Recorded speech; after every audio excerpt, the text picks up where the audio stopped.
Pequeños van a pasar a sus respectivas clases.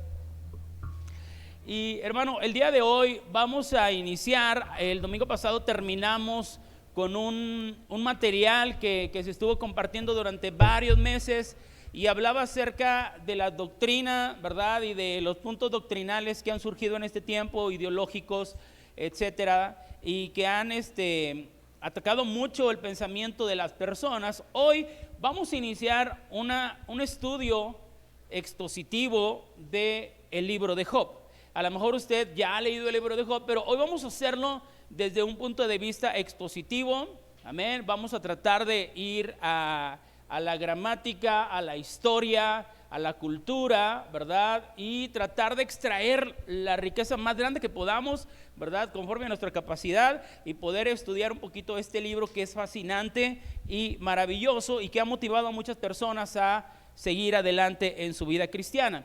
Así que hoy le hemos puesto a esta serie de estudios que vamos a ver, así que le encargo que entre semana empiece a leer el libro de Job, que seguramente ya lo ha leído, pero cada vez que leemos la palabra del Señor volvemos a aprender cosas nuevas. Así que Job, una vida íntegra, ese es el tema que vamos a ver.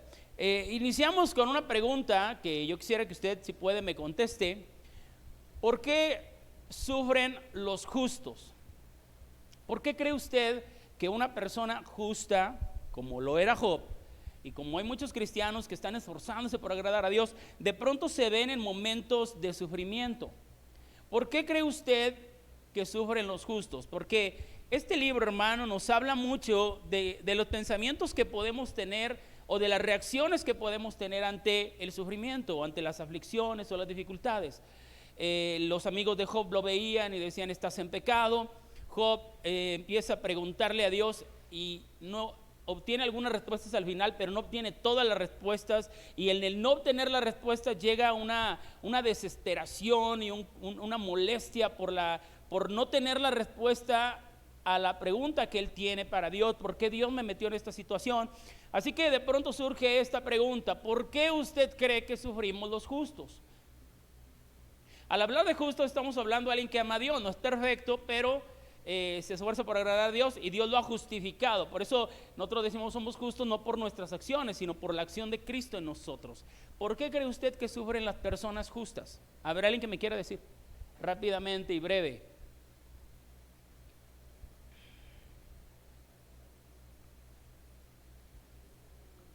¿Por qué? A ver, dígame, no pellizco, no le voy a meter el borrador.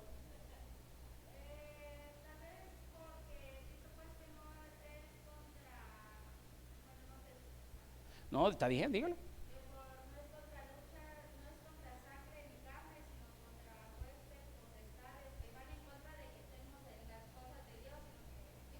Sí, está muy bien. Entonces puede haber un sufrimiento causado, ¿verdad?, por el enemigo que quiere frenarnos para no llegar a nuestro objetivo, que es Dios. Hermano, buenos días.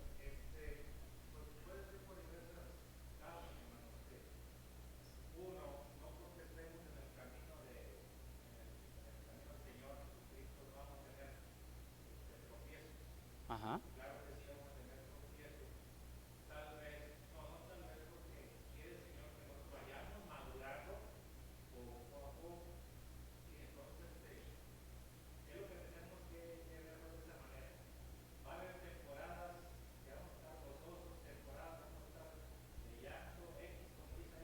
Ajá.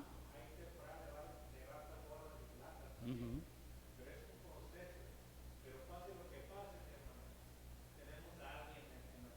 Amén.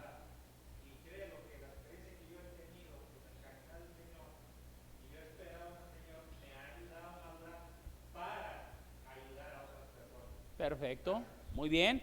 Entonces el hermano dice, y tiene toda la razón, a veces los justos sufren por el proceso de Dios, porque Dios nos va a madurar, ¿verdad? Nos va a hacer crecer la fe, nos mete en situaciones que de pronto van a afianzar nuestra confianza, pero Dios siempre va a estar con nosotros. Hermano Juan y luego el hermano Rodrigo.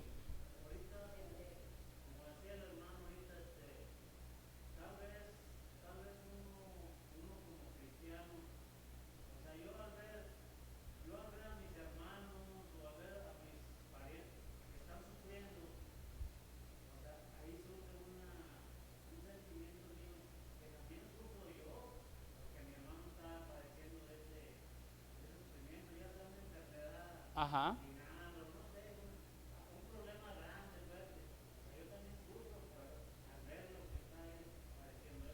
Bueno, el sufrimiento provoca en nosotros empatía, ¿verdad? Como decía también el hermano, tratar de ayudar con la experiencia que uno ya tiene, pues uno tiene esa capacidad. Alguien que tuvo una pérdida puede aconsejar a alguien que está teniendo una pérdida. Alguien que no ha tenido una pérdida no lo puede hacer, puede dar una palabra, pero no desde el punto de experiencia. Hermano Rodrigo. Para reafirmar la fe, muy bien, también, hermano.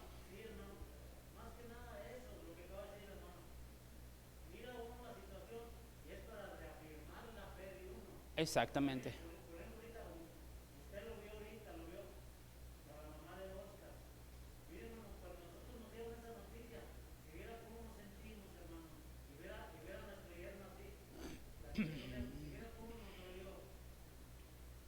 Claro.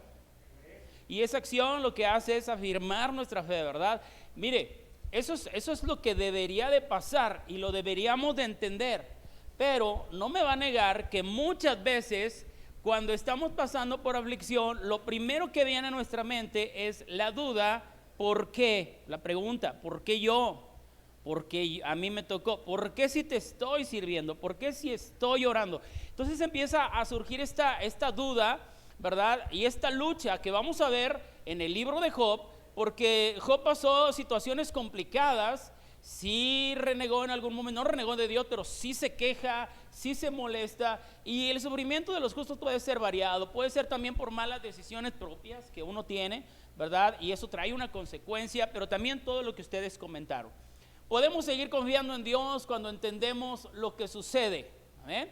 Saber que Dios tiene el control de todas las cosas, como decía un hermano, y que Él no nos va a soltar, Él nos va a acompañar. Cada aspecto de nuestra vida el Señor nos va a acompañar, y esto no debe de provocar que nosotros dejemos de confiar en Dios. Tenemos que afianzar nuestra fe.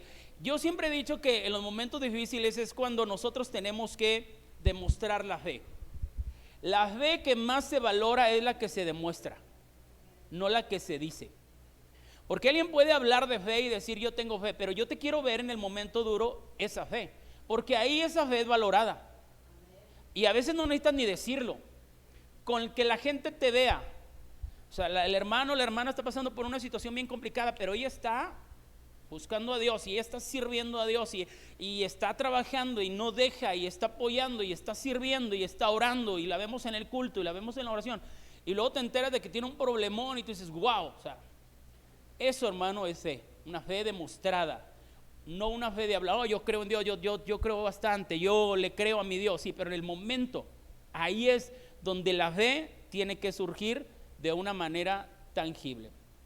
Abre tu Biblia, vamos a leer Job, vamos a leer los primeros 12 versículos del primer capítulo. Dijimos que vamos a ver, ojalá que puedas traerte una libreta. Yo como quiera, a los que gusten les puedo mandar las diapositivas, pero estaría bien que anotaras, que pudieras ahí hacer apuntes, porque cuando usamos nuestros sentidos se aprende más. Cuando escribes, cuando ves, cuando usas todos los sentidos, cuando lo repites, ahí de esa manera puedes aprender un poquito más. Job capítulo 1, vamos a leer del versículo 1 al 12, ¿ya lo tienen? Puedes sacar tu celular o donde traigas la Biblia. Dice, hubo en tierra de Uz un varón llamado Job, y era este hombre perfecto, recto, temeroso de Dios y apartado del mal. Y le nacieron 7 hijos y 3 hijas. Y su hacienda eran 7,000 ovejas, 3,000 camellos, 500 yuntas de bueyes, 500 asnas, muchísimos criados. Y era aquel varón más grande que todos los orientales. E iban sus hijos y hacían banquetes en sus casas, cada uno en su día. Aquí se cree que era en los cumpleaños. En la cultura antigua los cumpleaños duraban varios días. Y dice, y enviaban a llamar a sus 3 hermanas para que comiesen y bebiesen con ellos. Y acontecía que habiendo pasado en turno los días del convite, Job enviaba y los santificaba y se levantaba de mañana y ofrecía holocausto conforme al número de todos ellos, porque decía Job, quizá habrán pecado mis hijos y habrán blasfemado contra Dios en sus corazones. De esta manera hacía todos los días. Un día vinieron a presentarse delante de Jehová los hijos de Dios, entre los cuales vino también Satanás, los hijos de Dios habla de los ángeles, ¿verdad? Y dijo Jehová a Satanás, ¿de dónde vienes? Y respondiendo Satanás a Jehová dijo, de rodear la tierra y andar por ella. Y Jehová dijo a Satanás, ¿no has considerado a mi siervo Job? No hay otro como él en la tierra, varón perfecto y recto, temeroso de Dios y apartado del mal. Respondiendo Satanás a Jehová, dijo, ¿acaso teme Job a Dios de balde? ¿No le has cercado alrededor de él y su casa y todo lo que tiene? Al trabajo de sus manos has dado bendición, por tanto sus bienes has aumentado sobre la tierra. Pero extiende ahora tu mano y toca todo lo que tiene y verás si no blasfema contra ti en tu misma presencia. Y dijo Jehová a Satanás, he aquí todo lo que tienes está en su mano, solamente no pongas tu mano sobre él. Y salió Satanás de delante de Jehová. Ok, Job, el libro de Job, hermano, está en la sección de los libros poéticos. Usted sabe que la Biblia está dividida en grupos, ¿no? El Pentateuco, ¿no? Génesis, Éxodo, Levítico, Números y Deuteronomio, que son los 5 Pentas 5. Y luego viene otra, está dividido en profetas mayores, profetas menores, históricos. Y en este caso, Job está ubicado en los 5 libros que se conocen como poéticos. ¿Por qué poéticos? Porque si usted lee el libro de Job, está escrito gran parte en prosa. Y tiene esta métrica, ¿verdad? Poética, al igual que los 5, como es Job, Salmos, Proverbios, Eclesiastés y Cantares, que son los 5 libros poéticos. Santo Dios, ya se me atoró. ¿Y ese toro ahí? Job, Salmos, Proverbios, Eclesiastés y Cantares, ¿verdad? Son los 5 libros que están en esta sección, llamados o conocidos como libros poéticos o sabiduría poética. Job está considerado como el libro más antiguo de la Biblia, ¿sí? Es uno de los libros, es considerado el libro más antiguo de la Biblia por algunas razones, porque Job no menciona ningún otro libro de los que se hayan escrito, y la mayoría de los escritos bíblicos hacen referencia a otros libros o a personajes. Entonces, como la forma de vivir de Job, de su familia, habla de una familia que era prácticamente la base, entonces habla del tiempo de los patriarcas. De hecho, ahorita vamos a ver que Uz era familiar de Abraham, y ahorita leíamos que Job estaba en tierra de Uz. Entonces, probablemente los escritores o los estudiosos de la Biblia creen que Job tuvo relación con la familia de Abraham, y de ahí viene la tradición o la relación que Job tenía con Dios. Porque aquí en el primer capítulo vemos cómo Job ya tiene una relación con Dios, ofrecía holocausto, ¿verdad? Y Dios se agrada de él, o sea que había una relación ya entre Job y Dios.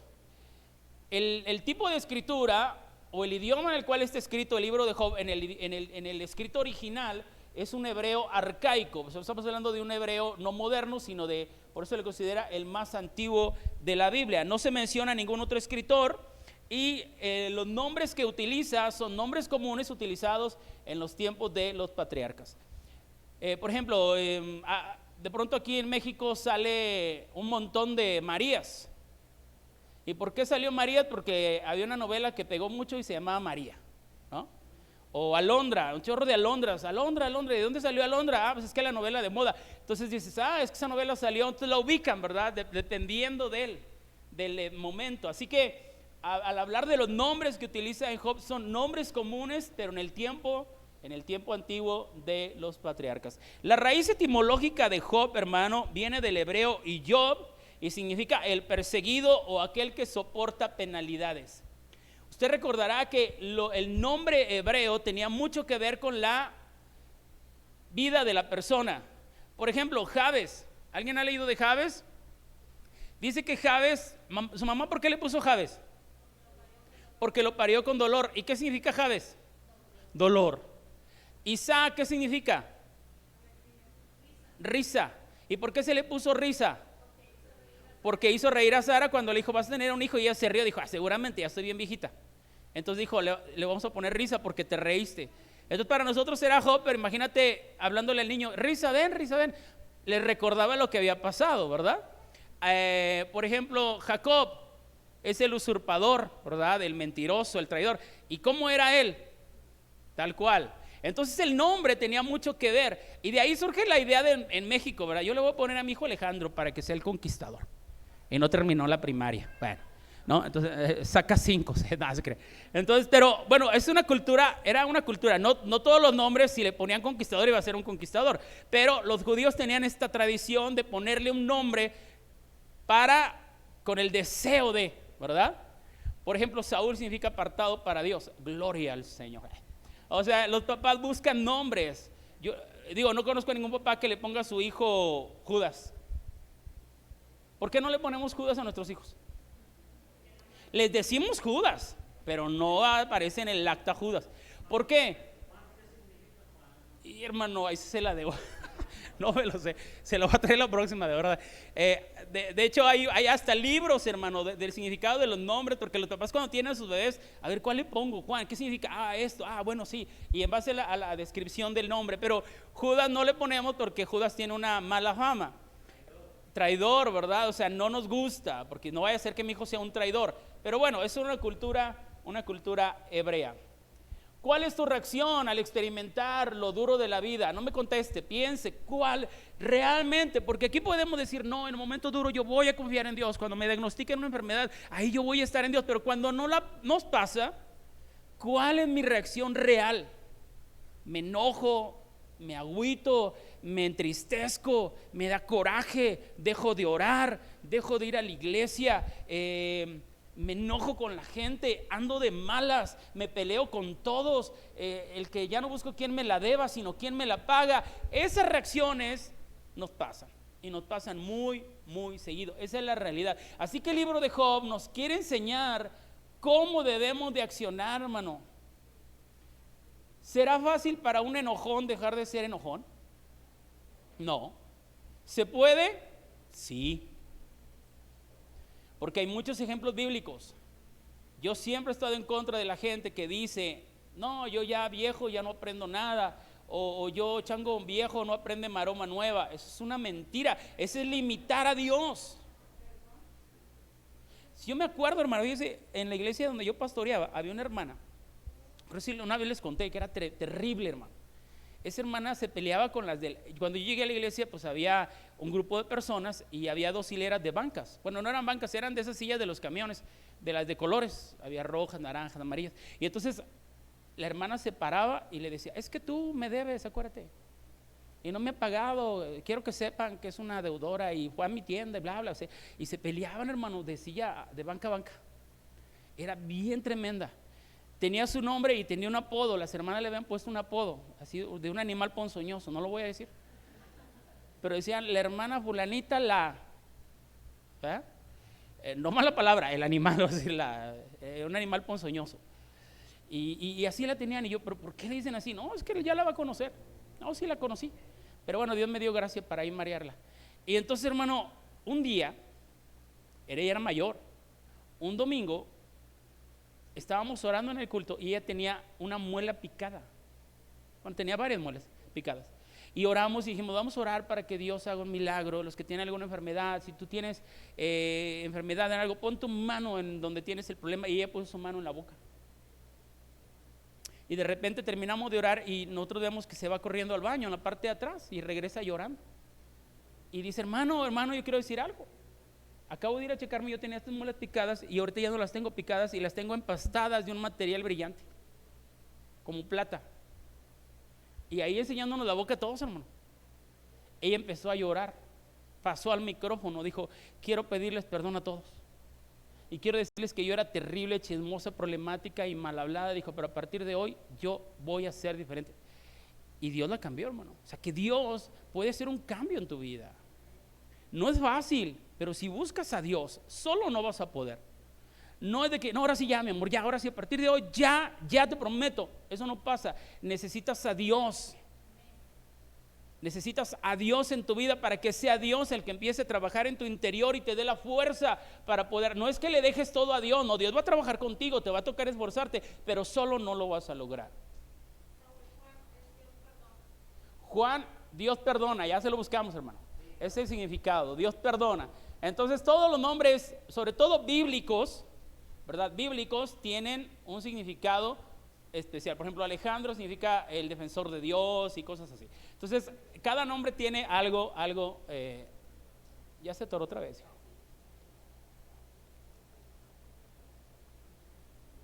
No. Tal vez los momentos duros hagan que nosotros tengamos en tela de juicio nuestra fe. Y pueden lograr, escúchame, porque yo lo he visto, yo sé que tú también, pueden lograr un problema mal entendido, una situación complicada que no afirme tu fe, puede doblar tu fe, puede quebrar tu fe, te puede alejar de Dios. Yo he visto a mucha gente que un día estuvo en la iglesia porque Dios no le contestó como él quiso, se apartó. No lo permitas jamás. Los momentos duros de nuestra vida deben de sacar nuestra fe. ¿Cuáles son algunos propósitos rápidamente del libro? Pues uno de los propósitos del libro es refutar las acusaciones satánicas de que nadie sirve a Dios de balde, porque aquí en el libro que acabamos de leer, el primer capítulo, Dios le dice, le está diciendo en otras palabras a Dios, sí, Job te alaba y te sirve porque le has dado, quítaselo y vas a ver. Satanás le está diciendo, él te está buscando por interés, es un interesado Job, pero a ver, vamos a ponerlo a prueba, quítale las cosas y verás. ¿Qué pasaría si el día de mañana pierdes trabajo, te embargan tu casa y te quitan tu carro? ¿Vendrías al siguiente culto gozoso alabando a Dios? Bueno, a lo mejor no gozoso, simplemente vendrías. O ya no vendrías porque, pues, ¿cómo es eso de que Dios me quita todo, entonces Dios no me ama? Este libro trata de refutar ese pensamiento. Nosotros debemos de servir a Dios no por lo que nos da, hermanos, sino por lo que simplemente es Él. Si no, seríamos unos interesados. Y somos interesados en cierta manera porque estamos aquí hoy, ¿por qué? Porque queremos que Dios nos bendiga. Porque venimos a pedirle, ¿no? Y Dios se goza en darnos, pero si no nos lo da, tenemos que seguir sirviéndolo. Esa es la gran diferencia. Otro de los propósitos del libro es mostrar que Dios puede ser alabado en medio de las pruebas amargas.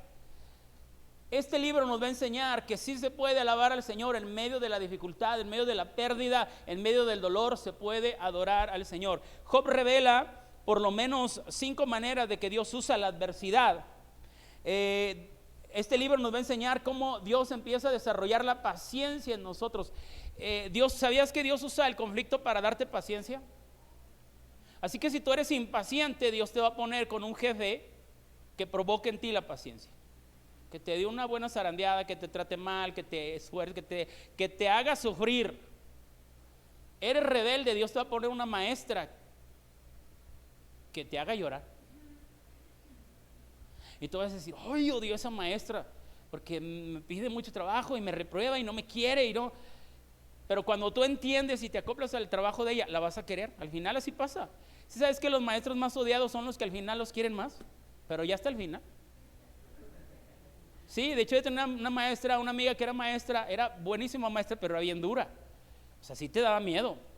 Cuando se enojaba, quebraba los lápices así en el escritorio, todo el mundo aterrado, o sea, era tremenda, pero todos sentaditos, ordenados, y todos se quejaban, no dejaba ir a nadie al baño, a veces hasta se hacían del baño, les ganaba del uno en la silla. Y ahí iban los papás a pelear y ella decía, yo dije que no. O sea, terrible, pero al final la amaban. Porque era excelente maestra. Así que Dios te va a poner gente que te va a hacer sufrir para darte paciencia.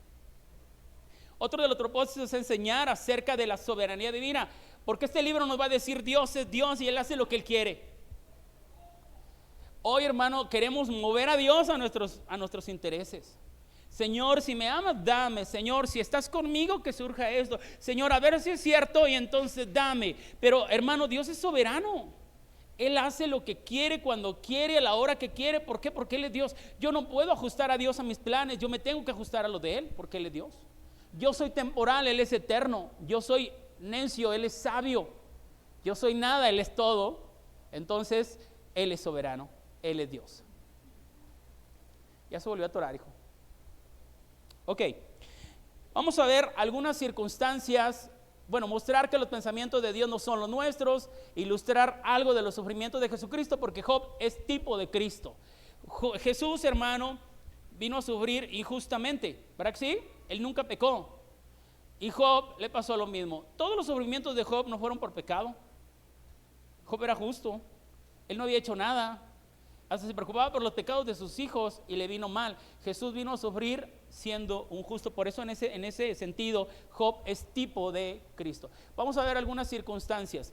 De la cita que acabamos de leer, del versículo 1, del capítulo 1, del 1 al 5, estos versículos, hermanos, nos dan un trasfondo para entender que Job era inocente y no merecía las desgracias que le vinieron. O sea, Job no fue consecuencia de sus malas decisiones, él simplemente pasó esta prueba. Y esto nos hace entender que a veces uno se puede preguntar, ¿por qué me pasa esto si yo no hice nada? Bueno, Dios sí sabe. No es que te quiera castigar, es que Dios te va a meter en un proceso, y hay procesos que son duros, que no nos van a gustar, pero los vamos a tener que pasar. Jesús pasó por un proceso, antes de llegar a la resurrección tuvo que pasar la muerte. Moisés tuvo que entrar al desierto para poder llevar al pueblo. O sea, que Dios nos mete en circunstancias para moldearnos a nosotros, para ir transformándonos y mostrarnos su gloria. ¿Dónde vivía Job? ¿Cuál era su residencia? Dice que vivía en tierra de Uz, ¿verdad? Lo que acabamos de leer. En Lamentaciones 4:21 dice: gózate y alégrate, hija de Edom, la que habitas en tierra de Uz, donde Uz queda o quedaría al este del Mar Muerto. Les voy a poner aquí este mapa. Miren, este es un mapa antiguo. Aquí está Uz en el Medio Oriente, y les voy a poner uno moderno. ¿Dónde quedaría Uz ahora? Pues al norte de Arabia Saudita, en esta parte de aquí a la orilla del Mar Muerto. Es donde estaría el lugar ubicado ahora de la tierra de Uz, donde habitaba Job en su tiempo. Era un lugar desértico, pero era un lugar fértil, porque dice que Job tenía mucho ganado. El ganado no se puede, miles de ovejas y de vacas no pueden ser sustentadas en el desierto. Quiere decir que era un área desértica, pero era una área fructífera y fértil. Es probable que el nombre de Uz le haya sido dado por el sobrino de Abraham. Tú lees Génesis 22:21 y habla que el sobrino de Abraham se llamaba Uz. Así que pareciera que es en este tiempo, y probablemente Job era un hombre de fe, gracias a que había tenido relación con la familia de Abraham. Es una teoría, porque la Biblia no lo aclara, pero Job tuvo que haber tenido relación con Dios a través de alguien.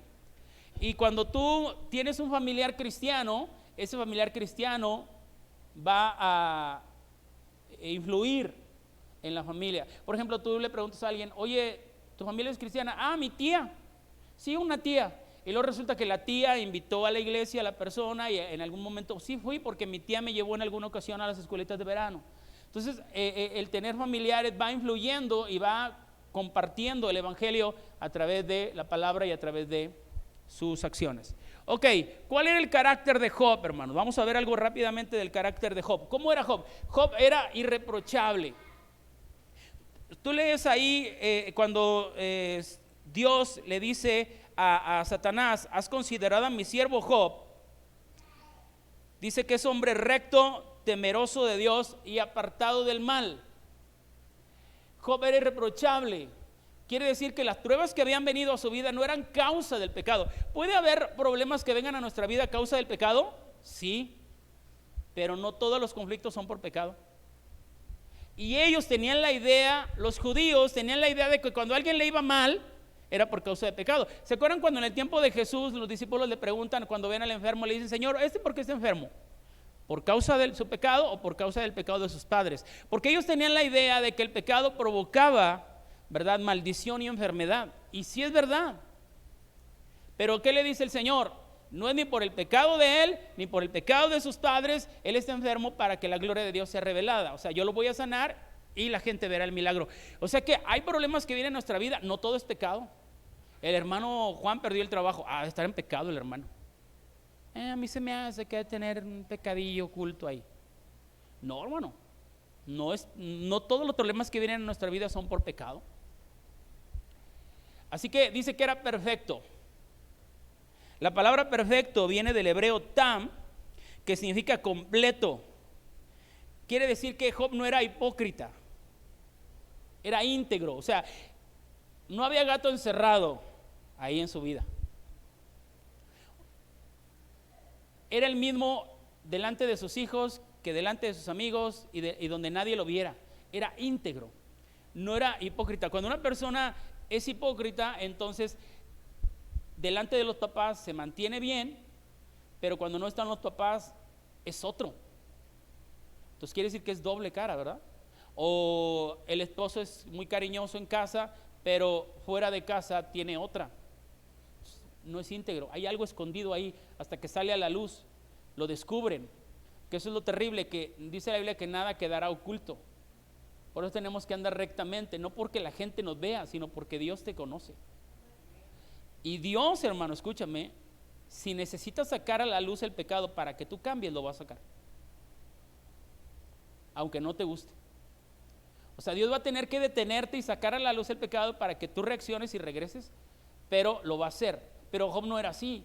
Job era una persona perfecta, y no es de perfecto de que no tenía problemas, sino que era íntegro, era el mismo, se comportaba. Hay gente que de pronto es una en un lado y otra en otro. Él no era así. Dice que era recto, del hebreo yasar, que significa hacerlo recto a los ojos de Dios, obedecer sus mandamientos. Quiere decir que Job era obediente a Dios y a lo que le había pedido.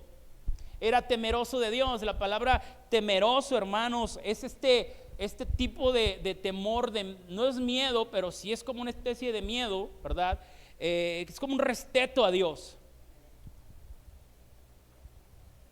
Mire, yo siempre he pensado que el temor está entre el miedo y el respeto, porque no es que le tengamos miedo a Dios porque nos haga algo, pero tenemos que entender que Él es Dios y Él es fuego consumidor.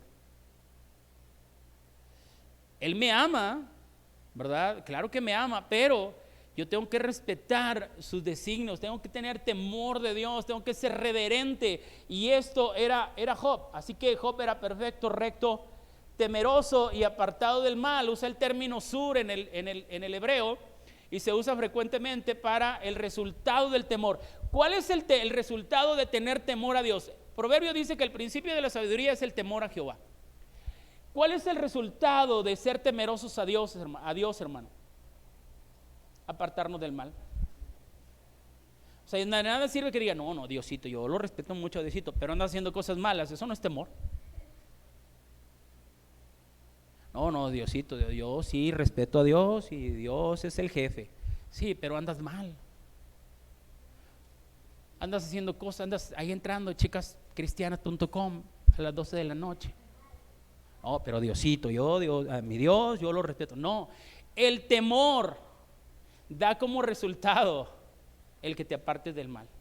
No porque te vaya es como, siempre ponemos el ejemplo, es como el papá. ¿Por qué obedeces al papá? No porque el papá te va a pegar o te va a correr de la casa, simplemente porque respeta sus reglas. Si el papá te dice, llegas aquí a las 10, ¿por qué llegas a las 10? Porque lo respetas, ¿verdad? Respeta sus reglas, no quieres provocar problemas. Sabes que el viejo se preocupa por ti, se va a chambear todos los días, te da todo lo que necesitas, te quiere. Entonces, ¿sabes qué? Yo respeto a mi papá, y te van a decir, ¿por qué llegas a las 10, ridículo, si ya estás grande? Porque yo respeto a mi padre, y no es porque me vayan a pegar, sino porque hay un respeto, y el respeto o el temor me hace accionar en base a ese temor. Si tú tienes temor de Dios y decimos tener temor a Dios, el resultado será que te vas a apartar del mal. No porque alguien te ande vigilando, o ande vigilando tus redes, o te ande diciendo, no hagas esto, no hagas lo otro. Es por naturaleza, es el resultado. ¿Me estoy explicando, hermano? Es el resultado nato del tener temor al Señor. Dice Job que era sumamente rico. Job describe su riqueza ahí en el libro. Dice primero que era rico en prole, en hijos. Tenía el número perfecto de hijos, tenía 7 y 3 hijas. Los varones eran más cotizados que las mujeres en la cultura hebrea, porque no era lo mismo que 7 varones sembraran a que 3 mujeres sembraran. ¿Quién puede más? Y aunque ahora está el Power Woman, ¿verdad? Al 100, que dice, no, si el hombre es trailero, yo también. Y si el hombre es albañil, yo también, porque las mujeres podemos. Pero la verdad es que científicamente no es igual. Simplemente científicamente la mujer tiene los huesos más delgados que el hombre. Científicamente la piel de la mujer es mucho más sensible que la del hombre. A la mujer le das un pequeño apretón y se le hace un moretón. Al hombre llegas con tu amigo y le dices, hey, ¿cómo estás? Y no le pasa nada. La mujer habla 3 veces más que el hombre. Bueno, eso es otra cosa.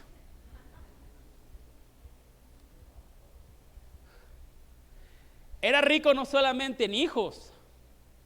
O sea, imagínate que tú tengas 7 hijos, hermano, varones, y que te dediques y que seas, por ejemplo, mecánico, y que de repente los 7 te estén ayudando en la mecánica. Hombre, ya te hiciste rico, ¿sí o no? Hay más fuerza ahí, ¿verdad? Claro que sí. Era no solamente rico en prole, era rico en posesiones. Dice que tenía 7,000 ovejas, 3,000 camellos, o sea, tenía 3,000 carros Ferrari del año, porque era lo que se usaba para transportarse. Imagínate, tú y yo tenemos un Boche 72, él tenía 3,000 carros del año para cruzar el desierto, camiones para transportar, o sea, era sumamente rico. Tenía 500 yuntas de bueyes, 500 asnas, muchísimos criados, imagínate, para atender a todos esos animales. Y luego el libro de Job aclara que era el más grande de todos los orientales. O sea que tenía no solamente riqueza, porque dice el 29 más adelante que Job poseía también no solo propiedades, tenía sabiduría de parte de Dios. De hecho, el capítulo 29 de Job dice que sus amigos lo escuchaban con atención, la gente que lo escuchaba, porque había sabiduría en él. O sea que era un hombre completo, acaudalado, era rico económicamente, pero también era fuerte espiritualmente. O sea, era completo. Hermano, yo conozco gente que es rica económicamente, pero pobre espiritualmente. Pobre, miserable, ciego y desnudo, dijo Apocalipsis. Están bien metidos, tienen buena economía, tienen buen carro, pero espiritualmente están tirados. Y también está el otro extremo, hay gente que se la pasa orando y no quiere ir a trabajar, pues es otro rollo. Job era un hombre de familia. El versículo 4 y 5 describen lo cercano que era, porque, hermano, hoy las familias para hacer una fiesta, ¿ay, quién va a estar? ¿Va a venir mi hermana? Si va a venir ella, yo no voy. No, a mí dime, si va a estar la tía con sus huercos, ni me invites, porque yo con esa gente, acuérdate, la Navidad pasada vinieron y hicieron un relajo, no los quiero volver a ver en mi vida. Hermano, se batalla hoy para reunir a la familia. Y hasta entre los hermanos. Nosotros hace tiempo quisimos hacer una reunión familiar, salió catastrófico, hermano. Pero así garrafal, yo dije, Dios mío, mi vida, salieron peleados, salimos peleados, ni una triste foto nos sacamos, imagínense cómo estaba el ambiente. Dije, error, no, ¿para qué hicimos ni el gasto? Dije yo. Pero aquí había una buena relación familiar, o sea, Job se interesaba porque se juntaban para celebrar el cumpleaños de los hijos, y por varios días había una buena relación. Así que Job era no solamente un buen padre, era un buen sacerdote. Ya voy a terminar y con esto quiero cerrar, porque me encanta ver a Job que era completo. Y a veces, hermano, nosotros tenemos áreas fuertes y áreas muy débiles. Somos buenos trabajadores, pero somos malos padres. Somos buenos padres, pero somos malos proveedores. Somos buenos padres, pero somos malos esposos. Somos buenos esposos, pero somos pésimos trabajadores. Llegamos tarde, faltas, te corren, andas buscando el finiquito a lo que da. No, me van a correr, pero con el finiquito lo hago. Sí, mijo, pero y al rato ya te van a correr de todos lados y nadie te va a contratar, y el finiquito se te va a ir en un mes. Así que, hermano, tenemos que fortalecer nuestras áreas. Job no solamente era un hombre rico, trabajador, próspero, inteligente, con buenas finanzas, con un buen padre de familia. También Job era un buen sacerdote del hogar. El sacerdote es el que se encarga de tener una relación o acercar a las personas con Dios. ¿Has leído en la cita bíblica en el Nuevo Testamento que dice que Dios nos ha hecho reyes y sacerdotes? Los reyes gobiernan la tierra, los sacerdotes la bendicen. Así que Dios no solamente quiere que nos quedemos en el área de riqueza o en el área de prosperidad, quiere que nosotros aprendamos a ser buenos sacerdotes, porque dice que era tan buen sacerdote y preocupado por la relación espiritual de sus hijos, que todas las mañanas después de las fiestas que tenían ofrecía holocausto. Y decía, porque a lo mejor mis hijos han cometido pecado, han blasfemado en contra de Dios, entonces yo voy a ofrecer holocausto para que la relación entre ellos esté bien, voy a orar por ellos, en otras palabras. Voy a preocuparme porque ellos se acerquen a Dios, que no se separen, hermano. Los papás tenemos que ser sacerdotes, y sobre todo los varones. De hecho, la labor es de los varones, pero si estás sola y eres mamá soltera, te toca hacerla de los dos. Oraba por sus hijos. No solamente era un buen padre, era un buen sacerdote de familia. Yo me acuerdo que antes, hermano, los papás, mi mamá, que ya se fue con el Señor, ella se preocupaba porque mis amigos fueran cristianos. Entonces hablaba con las hermanas de la iglesia y le decía, yo era bien serio, hermano. Siempre fui bonito, cachetón, pero era muy serio, muy introvertido. Yo que iba a hablar, hermano, delante de la gente, y hoy no me pueden callar, ¿verdad? Pero yo no, hermano, no hablaba. Entonces mi mamá me veía todo cohibido, todo mencillo, y hablaba con las hermanas de la iglesia y le decía, por ejemplo, oye, hermana, había un Juanito ahí que era más o menos de mi edad, y me decía, hermana, ¿qué le parece si mañana hacemos una comidita y para que se junten los muchachos, para que platiquen? Ya ve que son bien serios. Y me llevaba, hermano, a la casa, y ahí estaban las mamás cocinando y yo empezaba a platicar y todo. Oye, hermano, los papás no sabemos ni de nuestros hijos ni siquiera dónde andan, ni siquiera quiénes son sus amigos. O sea, entras al Facebook de tu hijo y te da miedo la amiga que tiene, o sea, parece que está vendiendo su cuerpo, o sea, o no sé qué rollo, o parece narco, no sé qué, así. Algunos hasta con una pistola, no sé si era de juguete pero tú ni siquiera sabemos, hermano.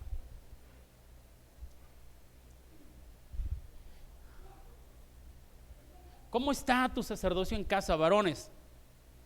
Porque el sacerdocio no solamente es decir, Señor, ayuda a mis hijos. No, tú tienes que provocar que tus hijos se relacionen con Dios. ¿Oras con ellos? ¿Oras por tu esposa?